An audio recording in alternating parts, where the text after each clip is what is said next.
Dear student, संस्थाओं का कामकाज यह पाठ हमारा चल रहा था और इस पाठ के अंतर्गत हमने प्रधानमंत्री के अधिकारों की बात हमने उसमें कर ली थी। ठीक है जी। नेक्स्ट हम बात करते हैं राष्ट्रपति के विषय में। तो एक और जहां प्रधानमंत्री सरकार का प्रमुख होता है, वहीं राष्ट्रपति राष्ट्र का अध्यक्ष होता है। हमारी राजनीतिक व्यवस्था में राष्ट्राध्यक्ष केवल नाम के अधिकारों का प्रयोग करता है। भारत का राष्ट्रपति ब्रिटेन की महारानी की तरह होता है, जिसका काम अलंकारिक अधिक होता है।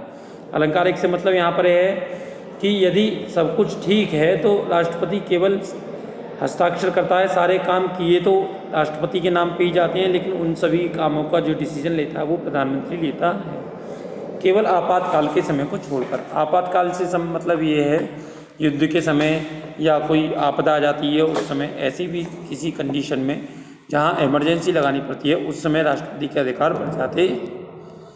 राष्ट्रपति देश की सभी राजनीतिक संस्थाओं के काम की निगरानी रखता है ताकि वे राज्य के उद्देश्यों को हासिल करने के लिए मिलजुल कर काम करें। ठीक है। राष्ट्रपति का चयन जो है वो जनता के द्वारा प्रत्यक्ष रूप से नहीं किया जाता। संसद के सदस्य और राज्य की विधानसभाओं के सदस्य उसे चुनते हैं। राष्ट्रपति पद के प्रत्याशी को चुनाव जीतने के लिए बहुमत हासिल करना होता है। इससे यह तय हो जाता है कि राष्ट्रपति पूरे राष्ट्र का प्रतिनिधित्व कर सकता है। यानी का मतलब जो राष्ट्रपति का चुनाव इंडिया में किया गया वो अप्रत्यक्ष रूप से चुनाव किया गया। चुनाव उसको जनता ने कैसे चुना? क्योंकि उसको उन लोगों ने चुना है जिनको जनता ने चुना है। तो इसीलिए एक तरीके से हम कह सकते हैं कि राष्ट्रपति का चुनाव भी जनता के द्वारा ही किया गया है, लेकिन यह एक अप्रत्यक्ष चुनाव है। प्रत्यक्ष चुनाव राष्ट्रपति का तब कहलाएगा जैसे अमेरिका में होता है। अमेरिका में राष्ट्रपति का जो चुनाव होता है वो पब्लिक डायरेक्ट वोट राष्ट्रपति को करती है। तो ये तो हो गई राष्ट्रपति के चुनाव की बात कि राष्ट्रपति का चुनाव इंडिया में किस प्रकार से किया जाता है। ठीक है जी। दूसरा बात करें राष्ट्रपति के अधिकारों की, तो राष्ट्रपति के अधिकारों के मामले में भी यही बात लागू होती है। अगर आप संविधान को सरसरी तौर पर पढ़ें तो आप सोचेंगे कि ऐसा कोई काम नहीं है जिसे राष्ट्रपति इंडिया में नहीं कर सकता।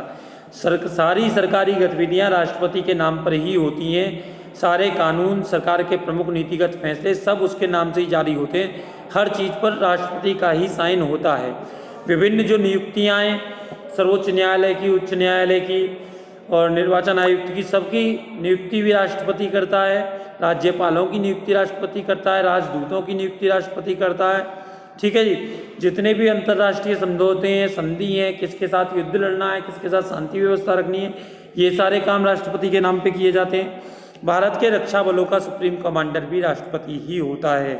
लेकिन हमें यह याद रखना चाहिए कि राष्ट्रपति इन अधिकारों का इस्तेमाल मंत्रिपरिषद की सलाह पर ही करता है। मंत्रिपरिषद कह सकते हैं या मंत्रिपरिषद के मुखिया प्रधानमंत्री की सलाह पर ही करता है। ठीक है जी। राष्ट्रपति मंत्रिपरिषद को अपनी सलाह पर पुनर्विचार करने के लिए कह सकता है, लेकिन अगर वह ही सलाह वो दोबारा देते हैं तो उसे वो मानने के लिए बाध्य होना पड़ता है। उसी प्रकार से जितने विधेयक पारित होते हैं, विधेयकों में भी राष्ट्रपति चाहे तो विधेयक को दोबारा सलाह के लिए लौटा सकता है, दोबारा सोच विचार के लिए लौटा सकता है, लेकिन दूसरी बार में भी जब वो विधेयक संशोधन के बाद आ जाए तो उसको राष्ट्रपति को उसको मानना पड़ता है। संशोधन आवश्यक नहीं है तो उन्होंने पूरा संशोधन किया है, राष्ट्रपति ने जो चाहे वो भी, अगर उसने पूरे भी नहीं किए फिर भी राष्ट्रपति को वो पारित करना पड़ता है। ठीक है जी। चलिए आगे।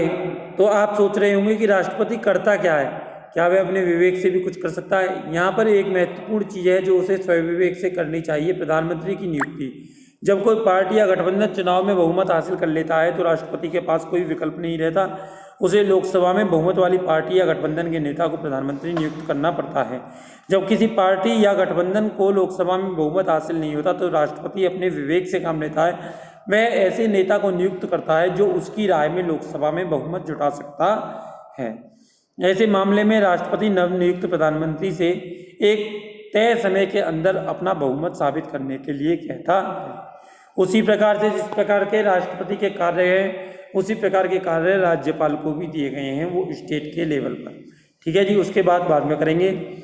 अब बात करते हैं संस्थाओं के कामकाज पाठ के अंतर्गत तीसरी संस्था न्यायपालिका की। न्यायपालिका का मतलब है जितने भी हमारे न्यायालय हैं उन सभी का एक समूह, उसे हम न्यायपालिका कह देंगे। ठीक है जी। चलिए देश के विभिन्न स्तरों पर मौजूद अदालतों को सामूहिक रूप से न्यायपालिका कहा जाता है। भारतीय न्यायपालिका में पूरे देश के लिए सर्वोच्च न्यायालय, राज्यों में उच्च न्यायालय, जिला न्यायालय व स्थानीय स्तर के न्यायालय होते हैं। भारत में न्यायपालिका एकीकृत है। इसका मतलब यह है कि सर्वोच्च न्यायालय देश के न्यायिक प्रशासन को नियंत्रित करता है। देश की सभी अदालतों को सर्वोच्च न्यायालय का फैसला मान्य होता है, इसीलिए यह न्यायपालिका एकीकृत कही जाती है।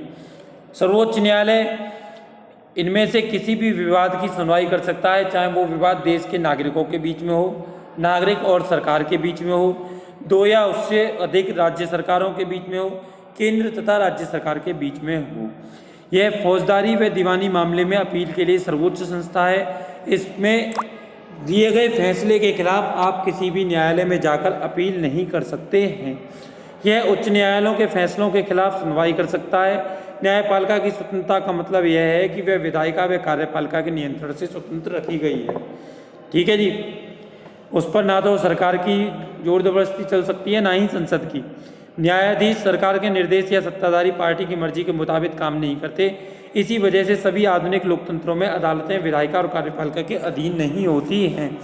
भारत में ने इस लक्ष्य को हासिल कर लिया है। राष्ट्रपति सर्वोच्च न्यायालय और उच्च न्यायालय के न्यायाधीशों को प्रधानमंत्री की सलाह पर सर्वोच्च न्यायालय के मुख्य न्यायाधीश के मशवरे से नियुक्त करता है। व्यावहारिक तौर पर अब इस व्यवस्था में सर्वोच्च न्यायालय के वरिष्ठ न्यायाधीश सर्वोच्च न्यायालय और उच्च न्यायालयों के नए न्यायाधीशों को चुनते हैं।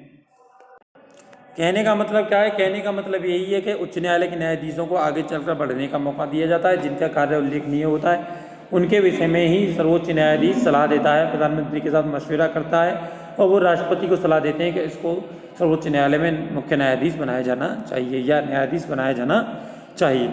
इसमें राजनीतिक कार्यपालिका की दखल की गुंजाइश बेहद कम है। सर्वोच्च न्यायालय के सबसे वरिष्ठ न्यायाधीश को ही अमूमन मुख्य न्यायाधीश नियुक्त किया जाता है। एक बार किसी व्यक्ति को सर्वोच्च न्यायालय या उच्च न्यायालय का न्यायाधीश नियुक्त करने के बाद उसे उसके पद से हटाना लगभग असंभव हो जाता है। उसे हटाना भारत के राष्ट्रपति को हटाने जितना ही मुश्किल है। किसी भी न्यायाधीश को संसद हटाने के लिए संसद के दोनों सदनों में अलग अलग 2/3 बहुमत से अविश्वास प्रस्ताव पारित करके ही हटाया जा सकता है और ऐसा भारतीय लोकतंत्र में अभी तक नहीं हुआ है। भारत की न्यायपालिका दुनिया की सबसे अधिक प्रभावशाली न्यायपालिकाओं में से एक है।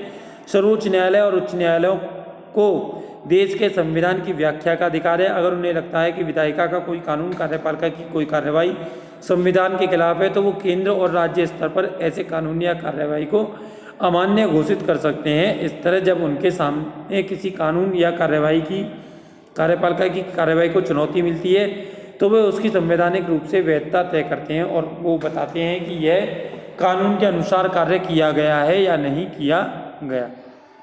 भारत के सर्वोच्च न्यायालय ने यह भी फैसला दिया है कि संसद संविधान के मूलभूत सिद्धांतों को बदल नहीं सकती है। ठीक,